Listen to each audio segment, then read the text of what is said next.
Hi there.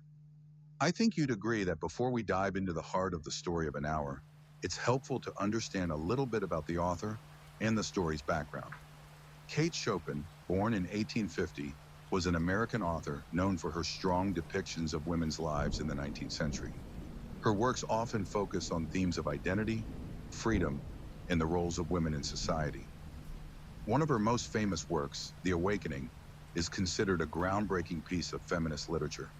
The Story of an Hour, first published in 1894, reflects similar themes of marriage, independence, and the surprising twists of human emotions. The short story centers on Louise Mallard, a woman who receives the news that her husband has died in a tragic accident. The story follows her emotional journey over the course of 1 hour as she processes this news and experiences a range of emotions that ultimately lead to an unexpected and powerful conclusion. Now, let's break down the story. The Story of an Hour, N by Kate Chopin. Knowing that Mrs. Mallard was afflicted with heart trouble, great care was taken to break to her as gently as possible the news of her husband's death. It was her sister Josephine who told her, in broken sentences, veiled hints that revealed in half concealing. She did not hear the story as many women have heard the same, with a paralyzed inability to accept its significance. She wept at once with sudden, wild abandonment in her sister's arms. When the storm of grief had spent itself, she went away to her room alone. She would have no one follow her. There stood, facing the open window, a comfortable, roomy armchair. Into this she sank, pressed down by a physical exhaustion that haunted her body and seemed to reach into her soul. She could see in the open square before her house the tops of trees that were all aquiver with the new spring life. The delicious breath of rain was in the air. In the peddler's cart that had been parked there, the scent of the flowers was in the air.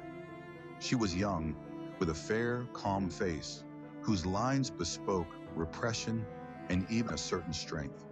But now there was a dull look in her eyes, and she was sitting in a kind of stunned silence, gazing out at the world outside. There was something coming to her, the kind of freedom she had never known before. She felt the flicker of a dream in her brain. She could see the possibilities of a life without her husband, a life where she would be free from the constraints of marriage. The realization came over her slowly, then with sudden clarity. Free, body and soul free. Her heart was beating fast. She was at the very edge of an emotion she had never before understood or allowed herself to feel. She whispered again, free, free, free. The room was full of the sounds of life, birds chirping, the smell of spring in the air. But for Mrs. Mallard, it was a new life, a new world that she was embracing. She was alive again in a way that she hadn't been before. She opened the door to the room and descended the stairs, her body trembling with the excitement of what awaited her.